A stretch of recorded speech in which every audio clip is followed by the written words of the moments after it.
गंगा माई के ऊँची ऊँचिया ररवा अररा चढ़लो ना जा अररा चढ़लो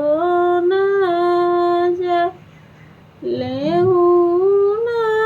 कौन सिंह कुदरिया अररा के घाट बांधिदा अररा के घाट बांधिदा तीन दिन से भूखल बानी परबिया अररा चढ़ियो